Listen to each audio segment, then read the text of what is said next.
Dear friends, we are in a new by our good friend Dr. Salman is organizing very often, every other day.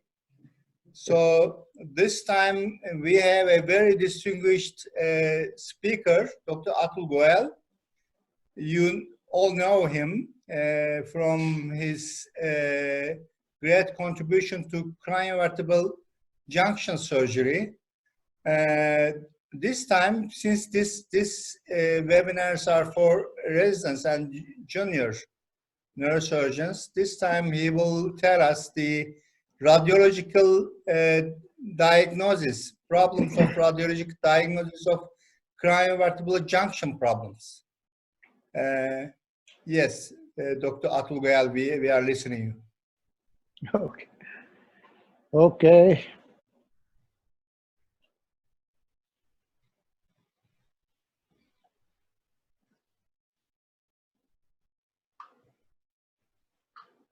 First, you must share your screen. Okay. Salman, can you see the screen? Yes, but maybe if you could just take it all the way and put it on slideshow. Yeah, it's okay now. And increase it further. Now it is on slideshow now. Okay, can we increase the size of the presentation as well? Salman, this is the maximum size. Okay, no problem. So let's start. You're looking very good. You're looking young. You can start. Okay. So I'm going to, just a minute. I'm going to talk to you on craniovertebral junction. And I understand that I'm going to talk to young people. So I don't want to make too many, just basics of craniovertebral junction.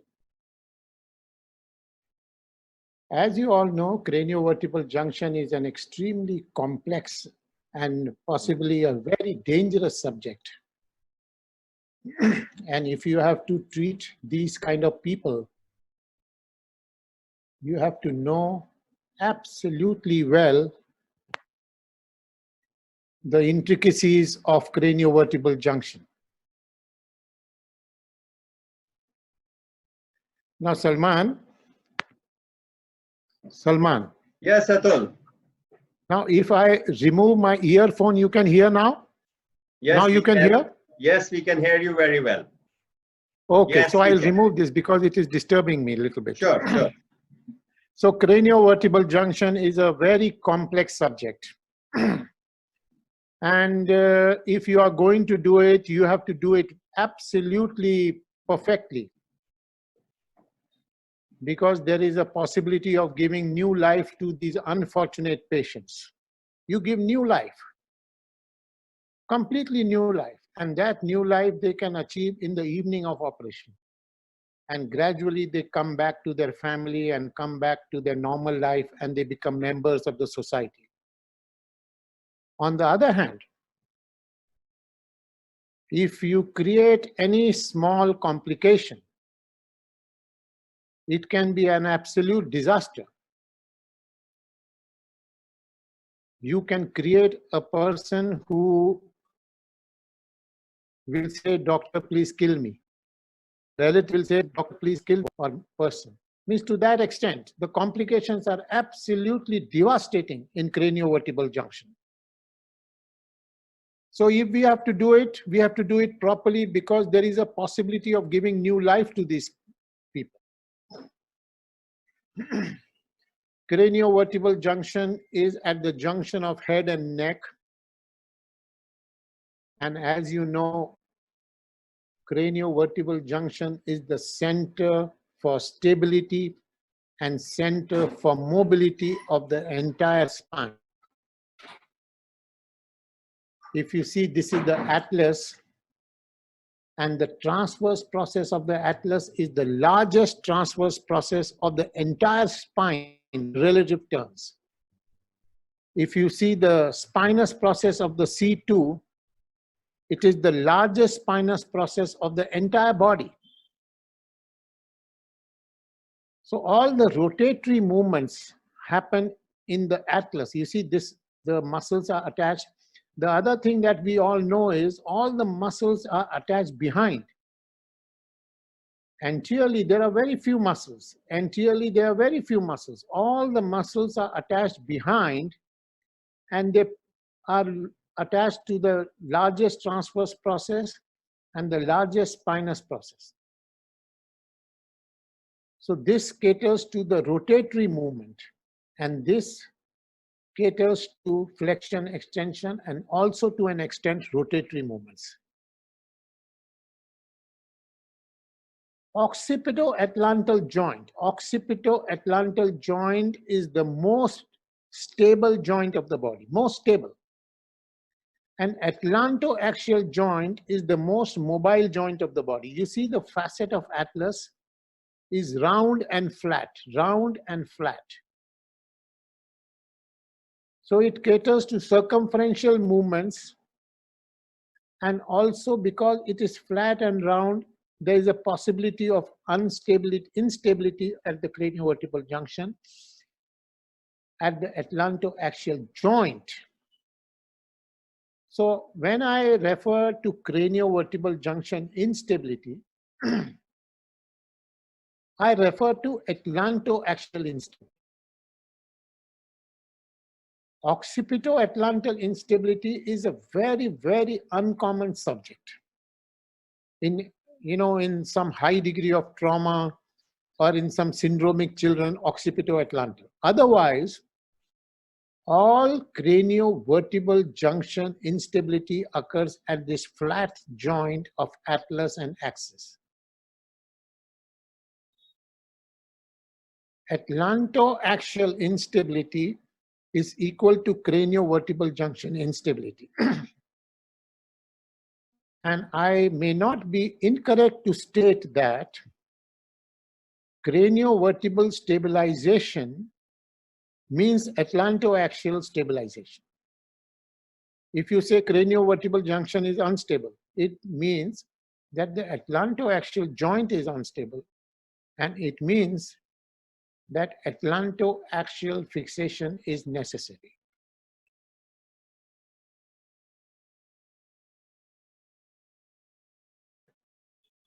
You see, this is the atlas.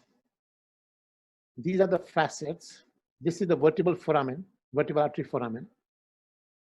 This is the magic bone of the body, the king bone of the body. King. Absolutely, it is called atypical. It is different. It is the crown. It is the absolutely priceless bone of our body. It has the largest spinous process. It has an odontoid process. That is one peculiarity. Other peculiarity is, you see here, this is the superior, this is the inferior facet of C2. And this is the superior facet of C2. Can you see that?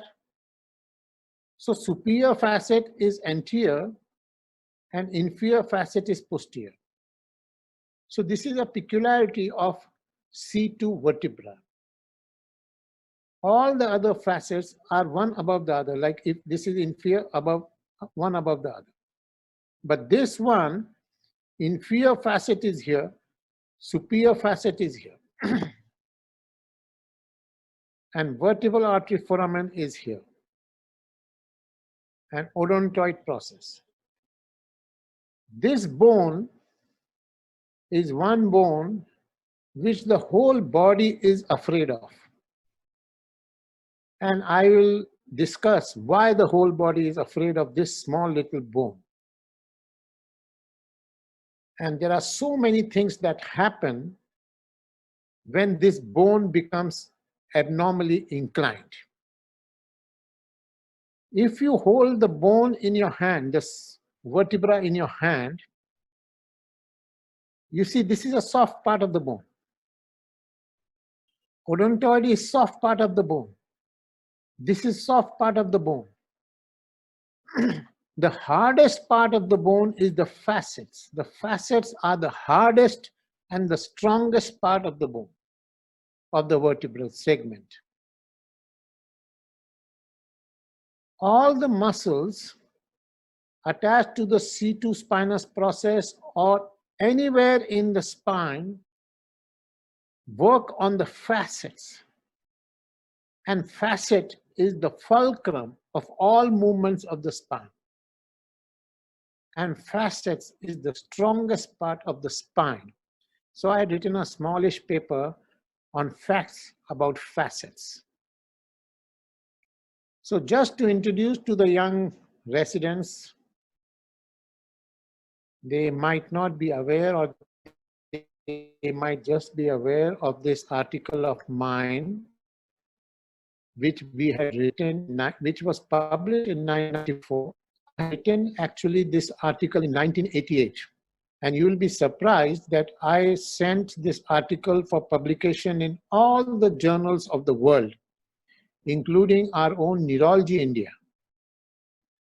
And this article was rejected everywhere.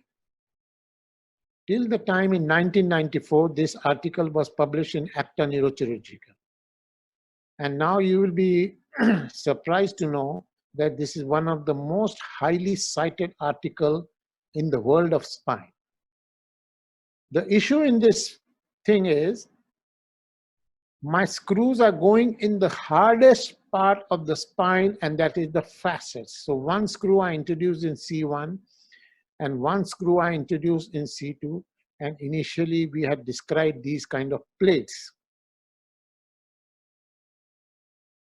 So this was my first case in the year 1988, and you can see how my screws were different at that time. My plate was different, and I used to use radio ulnar fixation plate, which I used to cut, and that was stainless steel plate.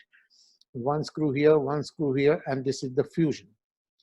So over the period of time, we have got a very large experience on this kind of fusion, which is more than 2,500 cases since 1988. So over the period of 32, 33 years. And I will little bit try to discuss the technique and the various radiological issues. So since the year 1988, my technique involves opening of the joint, removal of the cartilage, and putting bone graft in the joint cavity. So these are the basic parameters in my technique since 1988. Means you have to do these three steps: open the joint, remove the cartilage, and put bone graft. So when you are going to do this technique or any technique that involves lateral masses, C2 ganglion comes in picture. So C2 ganglion, this is the C2 ganglion, which is the largest ganglion of the whole spine. And the other peculiarity of this ganglion is that it is exposed. All the other ganglions are in the intervertebral foramen, and they cannot be seen from outside. But this ganglion is exposed. So when you come from behind, you can see this ganglion. And this ganglion actually covers the atlantoaxial articulation. So if you have to expose the atlantoaxial articulation, you have to either mobilize it or you have to cut it. So in the year 1980, in my initials, we described this technique of C2 dissection. And if you carefully read this article, we had said that this small little step in the surgical technique was an absolutely revolutionary step in the treatment of atlantoaxial stabilization wherever lateral masses are being used for fixation. A window to atlantoaxial joint. The other, it looks very good from a distance, but this is quite a technique and quite a difficult technique, and one has to really learn. And you cannot say, oh, let me try and let me try. It may not be a good idea to try like that unless you are quite familiar and quite versatile and you have seen enough and done enough, you will ask me why. Why? Because the vertebral artery, you see the vertebral artery, this is the atlantoaxial articulation. The vertebral artery sometimes, not always, can actually go, just a minute, the vertebral artery can actually go inside the facet. So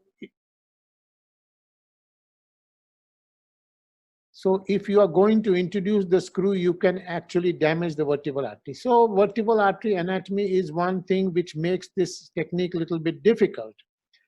The other thing that can make this technique difficult is there is extensive venous bleeding in this lateral gutter, and you can have real difficulty in exposing. So recently we had described this technique of mobilization of vertebral artery. I don't want to go in all these details, but in one of my articles we had mentioned that these kind of loops of vertebral artery in the craniovertebral junction are meant to facilitate rotatory and flexion movement in the craniovertebral junction. Suppose if it is not there, this artery can get stretched. So we had mentioned for the first time in the literature that vertebral artery moves in this vertebral artery foramen. And that is a very real thing, and that we have first subsequently demonstrated by various investigations. If you ask me what is the main revolution in the diagnostics, radiological diagnostics of craniovertebral junction, is these models. I'm not sure these models, 3D models, these are 3D models. And you can actually see the vertebral artery here, you can see the pedicle, and you can hold the model in your hand and you can do the operation. So these models for craniovertebral junction surgery was described by 2 years ago. Subsequently, many other authors have described it, but you can imagine this is a technological wonder. And this technological wonder was not described in America or in Japan or in some Western country, but in our countries, in our continent, and that also in my public hospital in India. So not by me, but in collaboration with our very expert radiological team, we describe these models. And these are radiological wonders. You see, this is the craniovertebral junction and this is the vertebral artery foramen. You can do 3D CT angiography and you can see by MR angiography. That is all right. But if you have a model in your hand, you can see the vertebral artery and then you can do various kinds of maneuvering and manipulations, and you can see how to enter into this facetal articulation, and then you can do the operation under absolute vision. So I consider in the radiological armamentarium of a surgeon, these 3D models have now been introduced as a complete revolution. So if you ask me what is the best strategy to introduce the screws in the C2, in the C1 it is not such a great difficult problem, but in C2 if you draw 9 quadrants like this, the medial and upper quadrant is the best. So these are upper are the best, and you have to direct your screw medially and superiorly, here like this.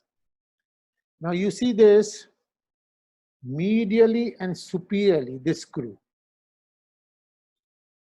So for last 50 years, our radiological investigation was only one, and that was plain radiology. So you do flexion and you do extension, and this atlantodental interval was monitored still till date. Most spine surgeons of the world are relying on one single parameter, and that parameter is atlantodental interval parameter. But of course, now the things have changed. So you do flexion and you do extension. So this is a reducible atlantoaxial dislocation. You do extension, it reduces. You do flexion, it becomes, this is an os odontoideum. You can see here os. you can see os odontoideum.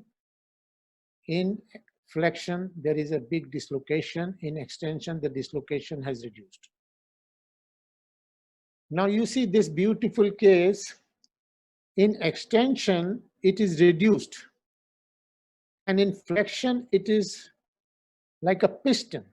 You see, it is the atlantodental interval is not too much disturbed, but it is kind of a vertical movement of the odontoid process. And you see multiple bony fusions in this lady.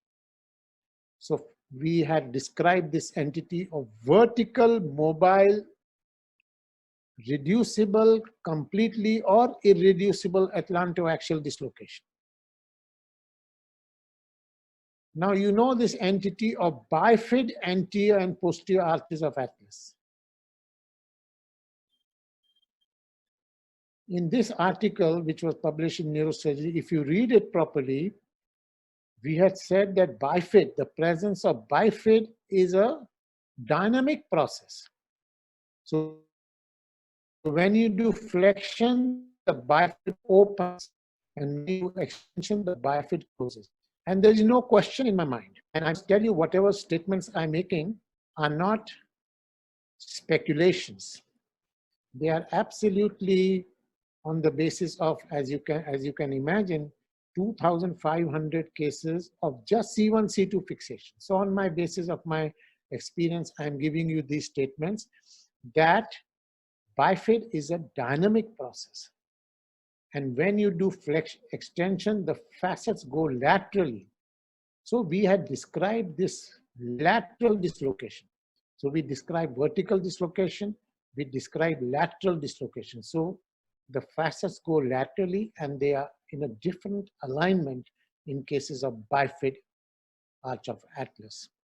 Even in trauma, you see there is a trauma where the facets are, where the ring is ruptured, the facets go laterally. So we call this lateral dislocation, and you can see the facet of atlas going lateral to the facet of axis. The other kind of dislocation is rotatory dislocation. You see these children, I am sure you have seen, this is not a very common thing, but you see it once in a while. So these young children, you just tap on the head and their neck becomes twisted like this. If they take a very heavy school bag, they come back home with this kind of a twist. And there is no pain in this entity. And when you investigate, there is a rotatory atlantoaxial dislocation. One facet can go in front, one facet can go behind, and the other facet can go this side. So this is called facetal locking. Facetal locking, there was no treatment described for facetal locking. There is no treatment described till the time we introduced this concept that you can open the joint and reduce the dislocation. And you can give absolutely new life to these people. And now we have got several cases where the rotatory atlantoaxial dislocation we have reduced. And this is a real possibility. And according to my estimation, there is no other treatment for rotatory dislocation. So this is a rotatory dislocation. And if you see, there is no compression of the neural structures. These patients come with the only symptom of neck rotation. Now, the question is whether you want to treat it. The second question is, but whether I can treat it. So, want to do it and will be able to do it are different questions. Because when they are neurologically completely intact, and if you try some kind of a maneuvering, you can actually harm the person to a very great extent. And that will not be excused. So if you are 100% sure, yes, I can do it, only then you are allowed to even go near this kind of a problem, rotatory dislocation. But I can tell you that you can give absolutely new life to these kind of people. Otherwise, they will live with this problem and eventually they will develop number of subaxial spinal deformities. So you can reduce and you can fix. So we had introduced this technique of joint jamming technique or introduction of these kind of spacers into the facial articulation, open the joint, remove the cartilage, and introduce these spacers.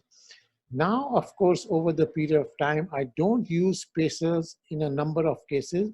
My indications of use of spacers is very limited and restricted.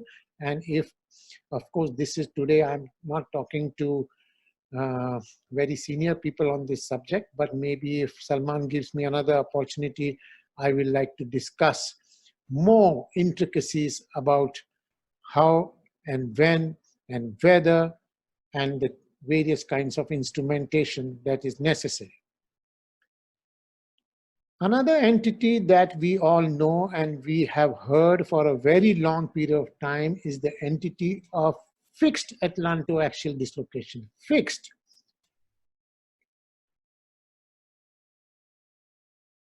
I know many of the participants in the audience are very young people. They might not have gone through that. I must tell you, about 25 years ago, a number of entities of craniovertebral junction were considered to be fixed.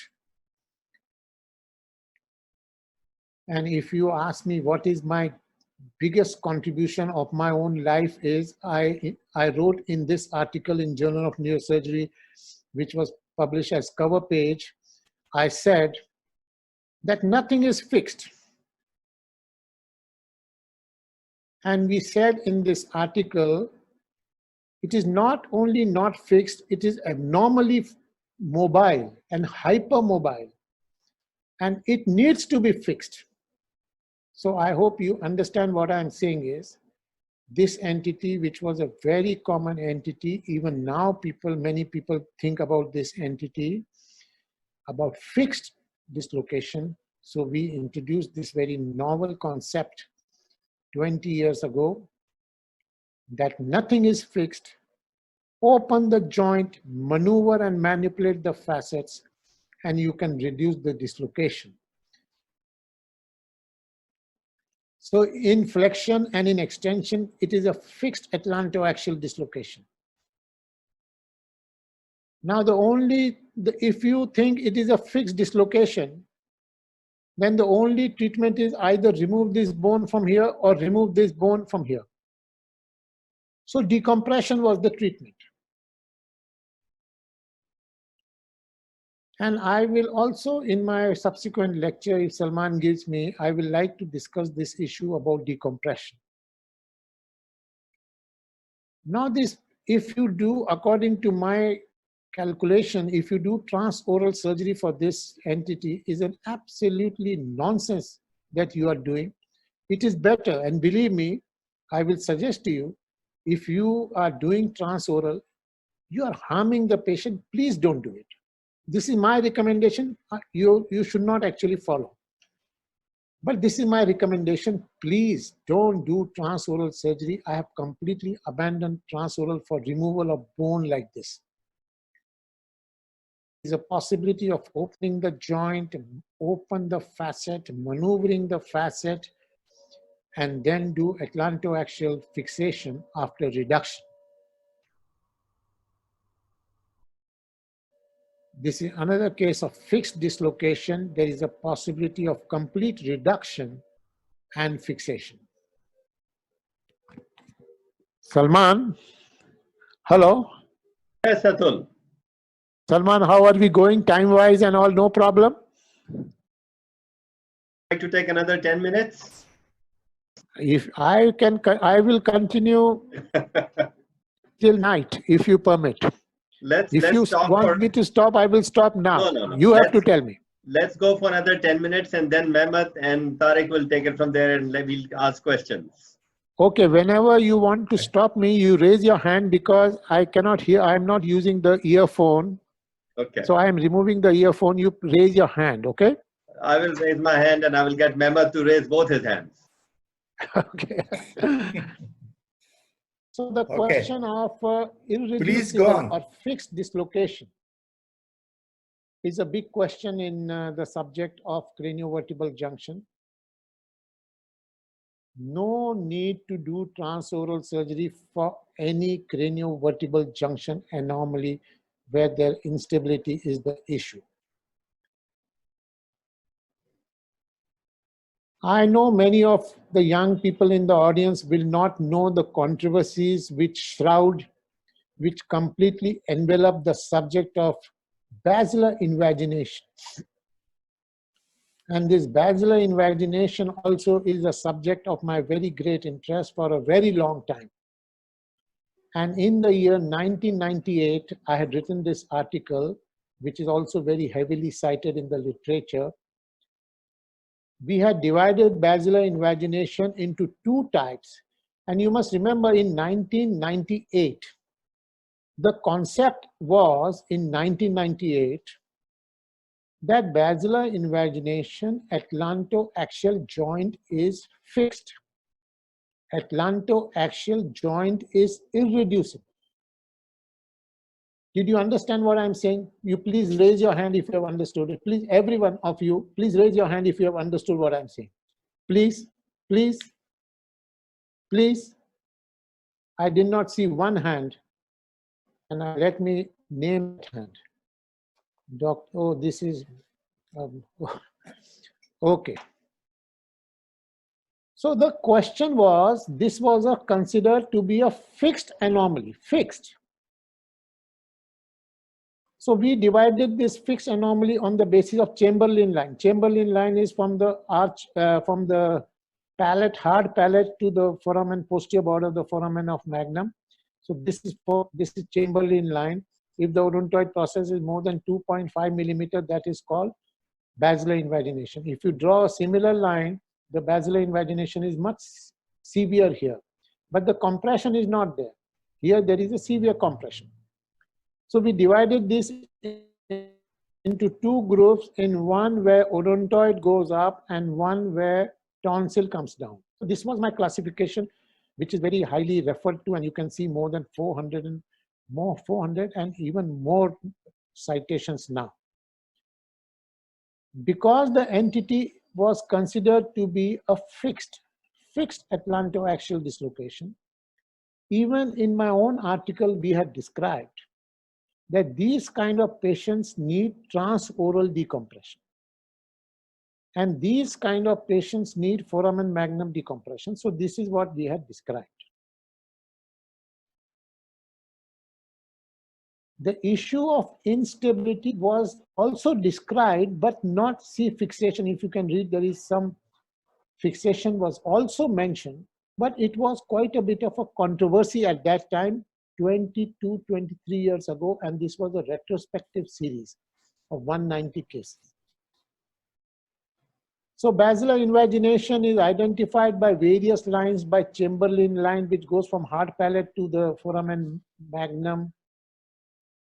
There is a TT line or tuberculum sellae torcula line, Claus height index, Wackenham-Cliver line. There are so many lines to identify and diagnose basilar invagination. We had also introduced this line. Actually, this is a modification of the omega angle.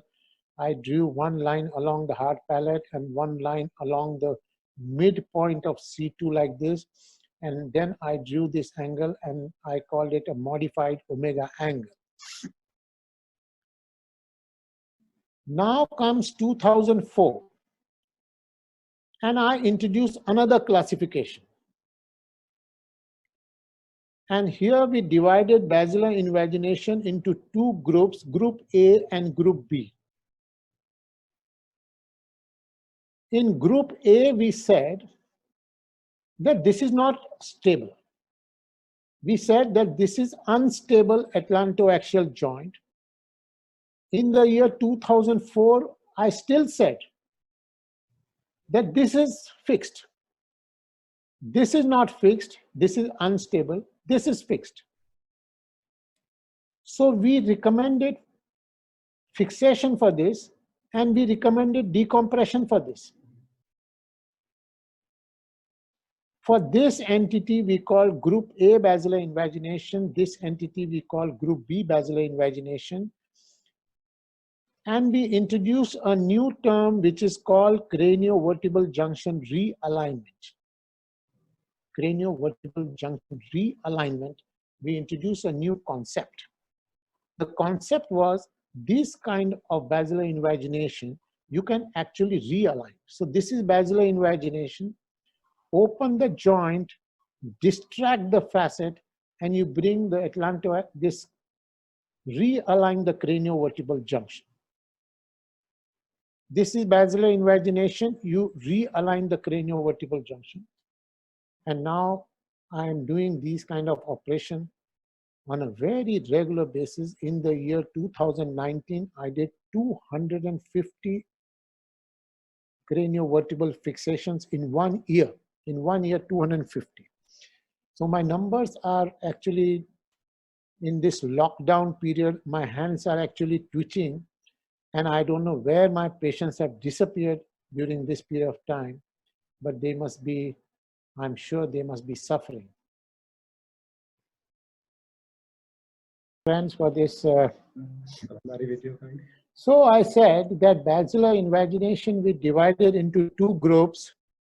One group was where we said that this is an unstable group and this is a stable group, and we recommended craniovertebral junction realignment for this group. So basilar invagination, there is no need for transoral surgery, we said, and we can realign the craniovertebral junction. So this is another case, and this is another case. This was actually my first case in the year 2000. Means I am doing this kind of realignment for about 20 years now. The other very beautiful thing that we discussed, and I think this was quite a revolutionary article of mine in the year 2009, we said that these kind of torticollis, short neck, platybasia, Klippel-Feil abnormality, C2-3 fusion, assimilation of atlas, bifid atlas, all these musculoskeletal abnormalities are reversible. And we said that all these anomalies like short neck can become long neck, twisted neck can become straight neck if you do atlantoaxial fixation. You do atlantoaxial fixation, all these abnormalities, all these alterations, I don't like to call craniovertebral anomalies. I have renamed this, and I like to call them craniovertebral junction alterations, meaning thereby that these are not embryological problems. These are not congenital issues. These are secondary to an unstable atlantoaxial joint. So if you are going on the road and you find somebody with the neck twisted, you diagnose that this is an unstable person, you need to stabilize him. If you find some person with a short neck, he may be moving around. Like even if you know, we know about the cricketers, there was one cricketer in the English team who had a short neck. If he has a short neck, he may be playing cricket, but he has an unstable craniovertebral junction and he is in danger. His life is in danger. So essentially what it means that atlantoaxial joint is the mother of these kind of anomalies, and you do fixation and you can actually reverse these problems. Even I mentioned that cervical fusions are not primary embryological problems, but they are secondary to atlantoaxial instability. And if there is a multiple level fusion, you don't think that this is not formed and this is some embryological problem. I have to only tell you that in nature, all human beings are made normally. And whatever abnormalities happen, they happen in response to something. So when you see such bony fusions, don't think this is abnormal human being or something. You think about the atlantoaxial joint, which is unstable. When you see bifid, don't think it is spina bifida of the lumbar spine. It's different. But when you see bifid of arch of atlas, even if the person is running and having no symptoms, he's an unstable person. He's in danger and he should be fixed. Even my most fantastic article long time ago, I had written that syringomyelia is also natural. What we had said in this is these bone fusions are protective. They are not negative, they are positive phenomena. This also the other thing, this twisted neck is not negative. Short neck is not negative. These are positive phenomena. Okay. So recently There, we Atul, introduced another I think- classification which I am absolutely sure, and no need to be sure, but it is now convincing that there is an entity called central or axial instability where Dear there Atul, is no I think we atlantodental should- interval disturbance, and when there is I no think we neural should come to compression an by the end, and odontoid then process, we have many we introduce questions. this new classification of central instability. Atul, Now you see here, the facet of atlas is in front of facet of axis. Here the atlantodental interval is increased, there is odontoid compression, the facets are like this, and there is an unstable atlant. There are a lot of questions, Atul. Maybe it's time And there is an to stop. unstable Atul, Yes, Hello? Atul. Yes, Yeah. Atul. I think there's a lot of questions online from the young people. Maybe we should give some time now for the questions. Okay, fine. Okay, so I Thank you. want to hear the questions. Yeah, thank you very much for an excellent presentation, a very clear talk on the anatomy and the pathological anatomy, if you can say. So, Mehmet, please go ahead. Stop yeah, it. I will come to questions. Yeah. There are many. Please let me come to the first one.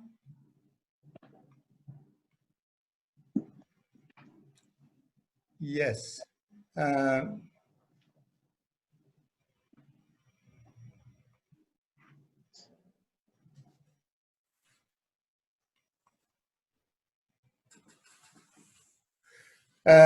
This is from Dr. Said Naderi asking, how about effect of position during surgery on the course of vertebral artery?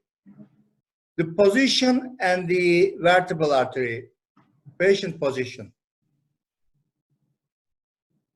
Yeah. What I do is, I like to do, I will talk on the surgical issues maybe on some other occasion, because here basically I was talking on basic diagnostics.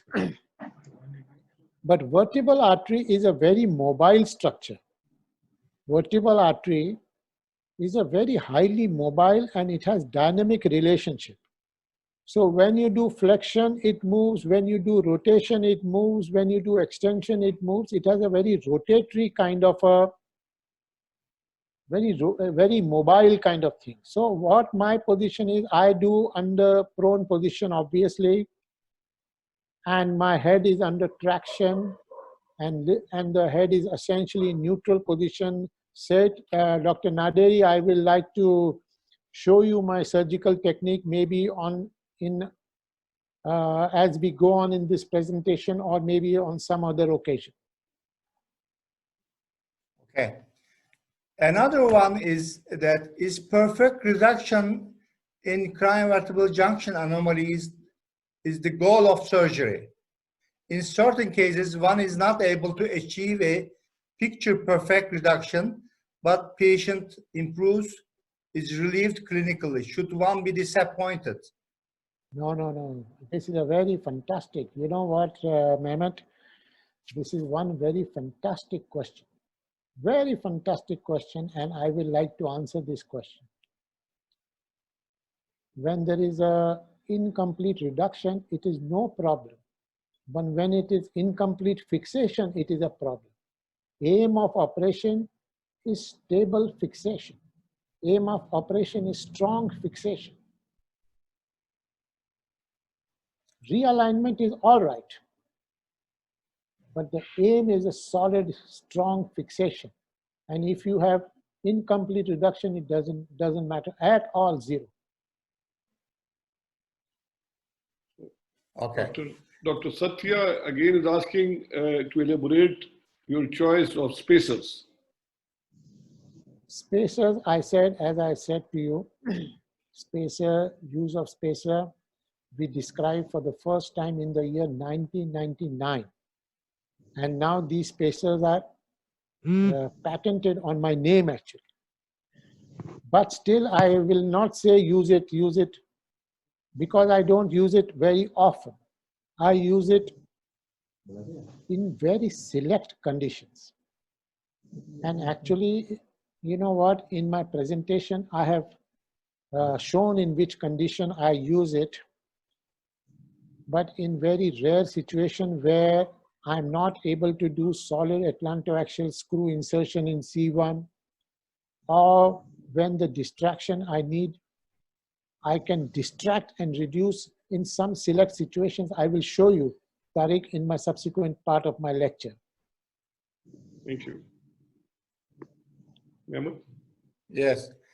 There is one question that, please can you tell me where the pedicles of C2 is? But I think you have already shown it in a very nice squaring, 9 square. And then you mentioned that medial upper corner is the best place to enter. Is it, am I right? That's right. But not always, Mehmet. Sometimes the vertebral artery can go even there. Even till the facet, it can reach the body of C2 vertebral artery in some situations. So we have to see the radiology quite properly, and we have to preoperatively understand the vertebral artery location absolutely properly. Because you can damage the vertebral artery during surgery, and that can be a huge disaster. And I will also like to discuss with you as we go further as to how to handle vertebral artery injury. If suppose it gets injured, you see, we are human beings, and we can make very big mistakes, and we can create disasters. So if during the operation there is vertebral artery injury, then what? I will like to discuss this. And also I will like to show you, if the vertebral artery is going very high riding vertebral artery, how to handle that situation. I will like to show you in the subsequent part of my lecture. Or maybe another lecture if Salman will allow me. Okay. Thank you. So there's another question is that if you do not want people to fix from transoral, there is an easy technique for it from posterior. One of the questions from Dr. Wasim. See, one thing I can tell you, Dr. Wasim, craniovertebral junction is a difficult subject. Craniovertebral junction is a dangerous subject. Craniovertebral junction, you can give new life to the person. You don't go for easy techniques and suboptimal techniques. You can say, I use occipital fixation, I do laminar wires, I do subaxial fixation. You can, of course, do whatever you have to do. But if you do suboptimal fixation, and if you go for easy, you say, I use easy technique. Easy technique is good wire technique. Easy technique is occipital fixation. Easy technique is C3-4 fixation. Easy means nothing in craniovertebral junction. There is nothing easy in craniovertebral junction. It is here, yes or no. It is new life or death. So that is, Dr. Wasim, my answer to your question. I am not saying, also Dr. Wasim, I must tell you, There are occasions where you cannot do C1, C2 fixation, like there is severe bleeding in the venous plexus. There is, the joints are in very abnormal situations. Even then, I will never do any other procedure. I will do here and there, I will maneuver and somehow get there. But in that situation, if you cannot do, just cannot do, then you can use a suboptimal fixation, like you say, I use occipital fixation. I use wire fixation. I use laminar fixation. So that is my answer to your question. Here, either do it or say, don't do it. I will recommend, particularly to the young people sitting here. See, recently I don't have many people coming from Pakistan to India, but from Bangladesh, so many young people have come to my department, and they are doing on a very regular basis. I don't know what is the status in Pakistan about this technique. But if you have to do it, see, this is my recommendation. And I am saying, you don't have to listen to what I'm saying. You can have your own opinion. But if you are asking me, my opinion is suboptimal fixation is dangerous. I will not recommend it. That is my answer. Okay. One question from Dr. Gilbert Corrier. How is Gressel syndrome related to atlantoaxial subluxation? Yeah, there are many syndromes. There is Gressel syndrome, there is Ehlers-Danlos syndrome. In pediatric children, Down syndrome is the most common associated with craniovertebral junction problem, Down syndrome. We have recently analyzed several syndromic children in pediatric age group syndrome. The one thing that I have realized, even in syndromic children, it is atlantoaxial joint which is unstable, and atlantoaxial instability is the nodal point of problem, and atlantoaxial joint is the need for treatment, fixation. So a question from Dr. Farhad is, what if we are unable to reduce basilar invagination intra-op? No, I said this question, I answered Tariq before. Okay. That if you are not able to reduce, it doesn't really matter. What matters is if you are not able to fix, if you are not able to stabilize properly. Like my 3 steps I have told you.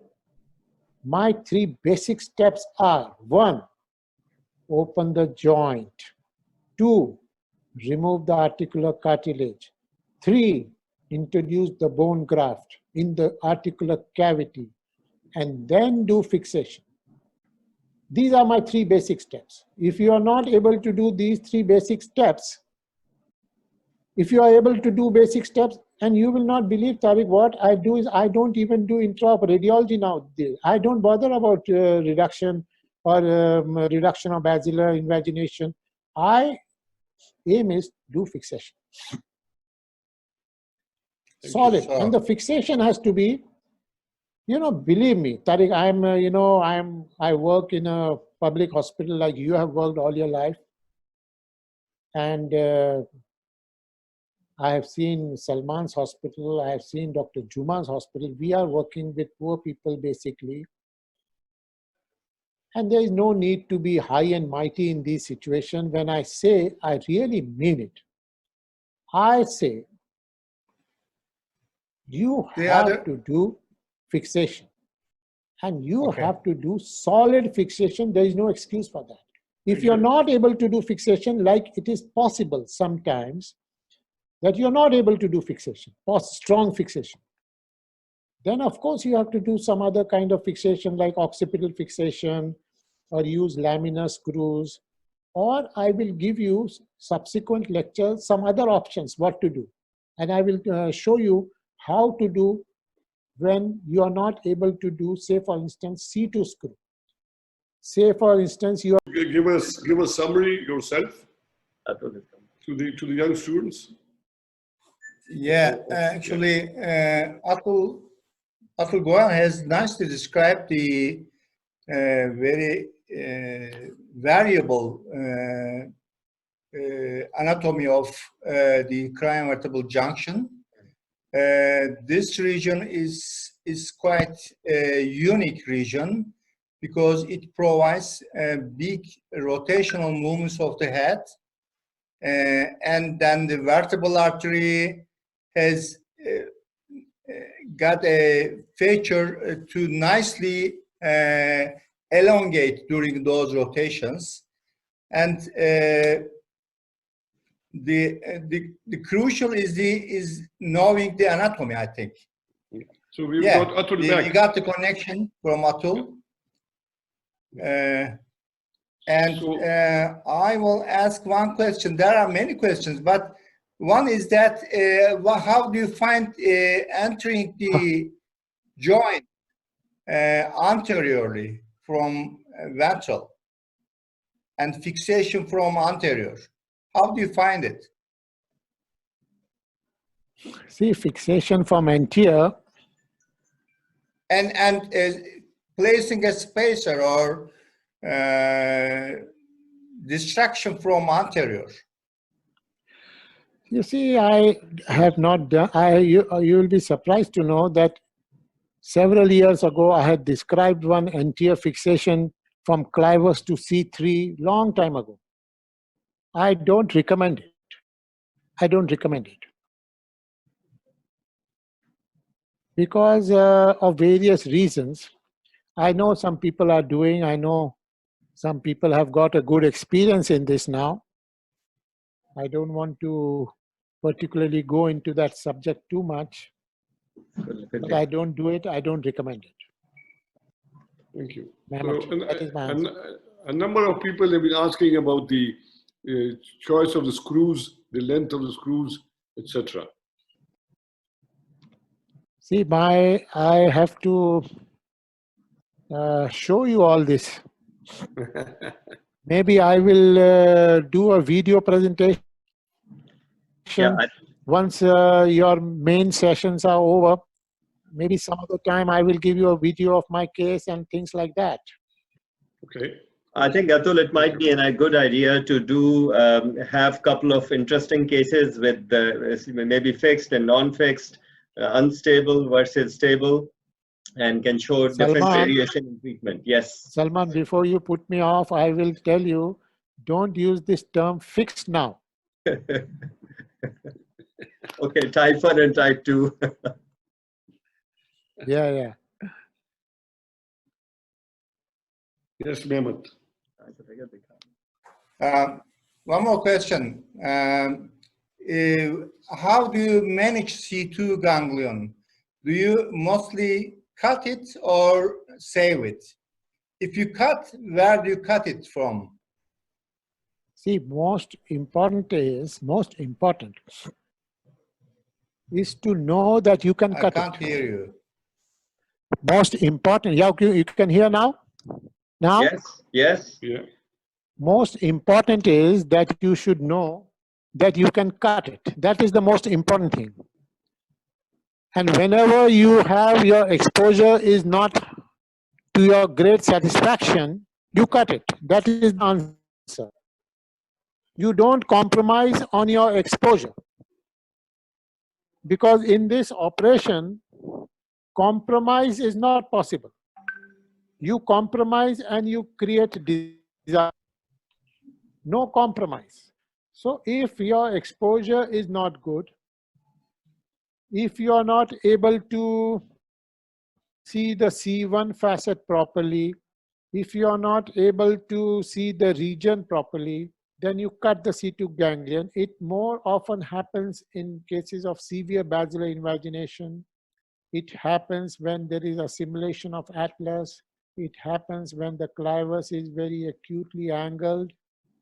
It happens in situations of severe basilar invagination. It used to happen more often with me earlier in my experience. As I become more and more experienced in this subject, I tend to preserve the C2 ganglion more often. cut it. But whenever I need to cut it, so the ganglion is quite a large ganglion. It is about 1 centimeter size. So you cut the bulk of the ganglion, and I use sharp knife to cut the ganglion. You must remember the vertebral artery can be very closely associated with the ganglion. So when you are cutting the ganglion, you must remember to protect the vertebral artery very nicely. And once you cut the ganglion, your exposure becomes very big and very huge and panoramic, and you can do under vision this operation. Atul, where exactly would you cut it? That's the question. See the bulge, it is a ganglion, it starts as a bulge. So you cut just where the bulge is starting, and then you cut on other side. So you can remove it as a bulge. There are 2 rootlets of the ganglion. And one is a large bulge and one is a smaller root. So you cut both the roots. And the entire bulk has to be removed. That is the thing. And do you need to tie it off? No need to tie off. Very, very rarely, extremely rarely, there can be CSF coming out. And I will tell you that I have cut so many ganglions in my life. CSF has very, very rarely come into my picture. And if it comes, you have to just introduce some fat or some muscle or something in that area, or make. I don't think it is a big problem of CSF. And what is your most common complication, or what is a complication that you may see sometimes? I know you don't have any complications, but what is a rare complication that you see? No, you are correct that I don't have complication.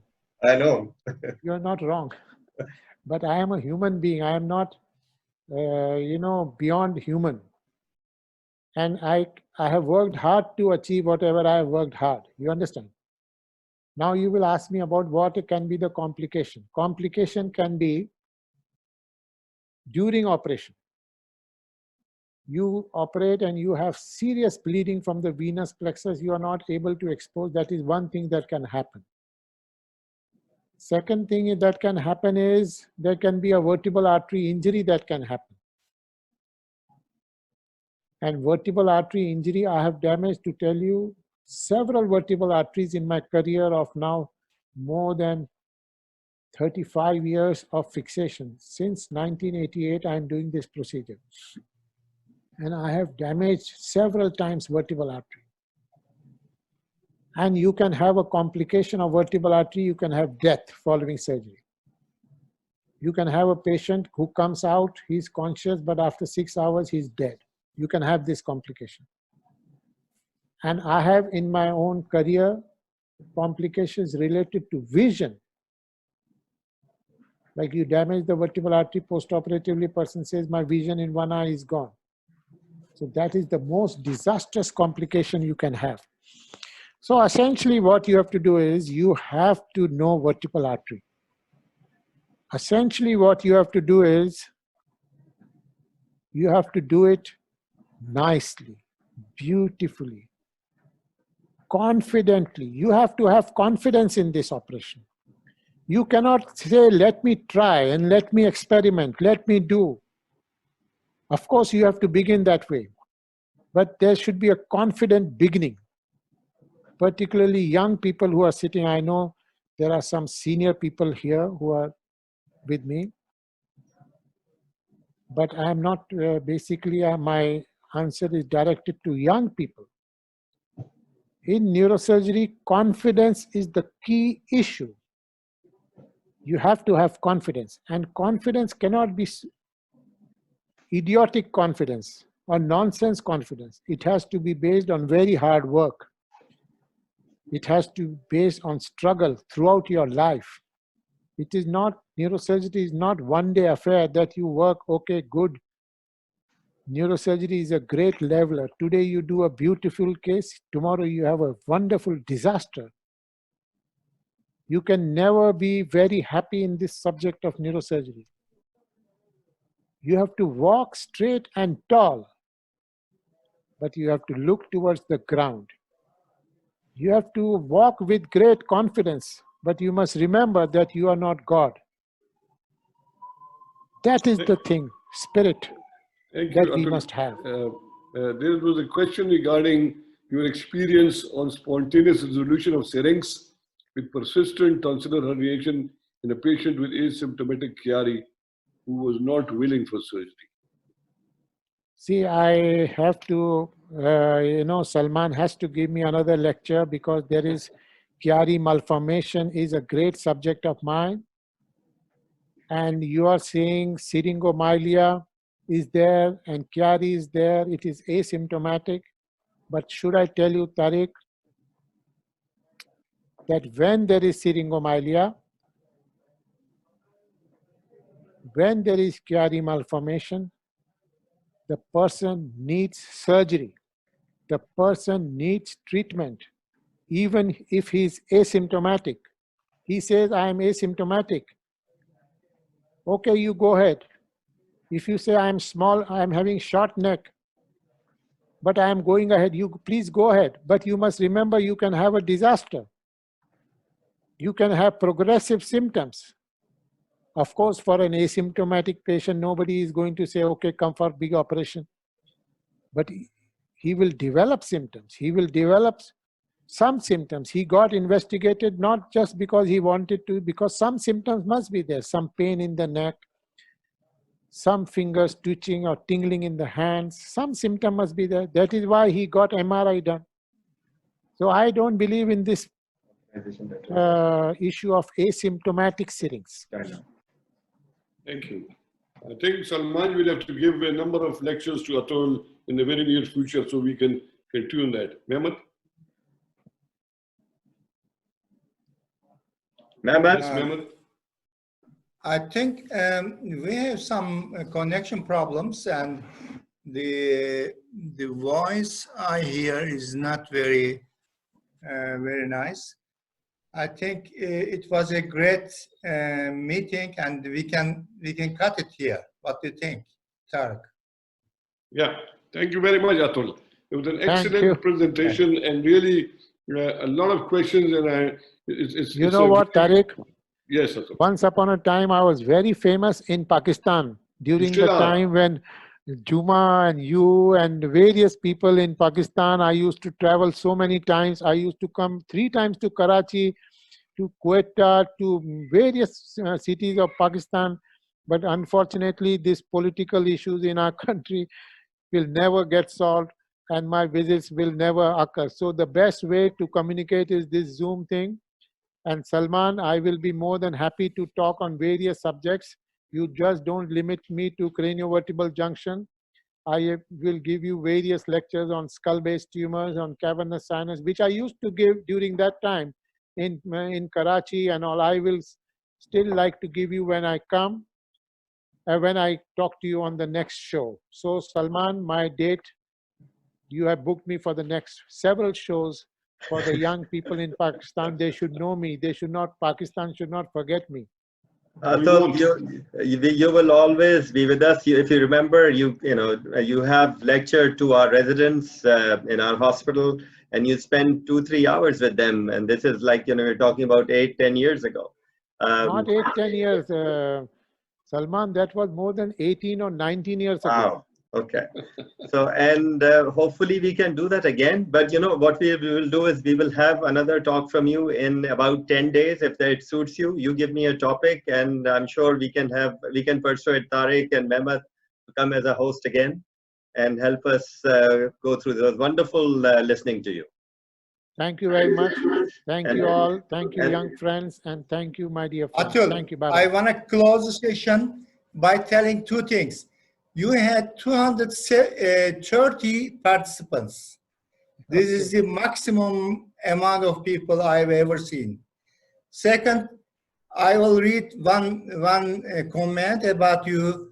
You are always reminding me of the great Einstein, who completely changed the fixed ideas of space and time. Thank you so much, You Mehmet. look like Einstein. Thank you, Mehmet. Anything coming from you is most honorable and most genuine. Thank you very much. Thank you all very much. We will have you, Einstein, again in 10 days' time. In the meantime, we will keep busy. And thank you all the participants. It was a pleasure having you. And we will be back same time on Wednesday with Pablo Gonzalez from Spain. And you all are most welcome to join. Atul, if you want to join it, it's going to be skull base anatomy. And join Thank us you very for much. your comments. We'd love that. Yeah, thank you, Salman. Thank you. Thank you, everybody. Okay, cheers. Thank you, Mehmet and Tariq. Thank you, everybody. Bye-bye.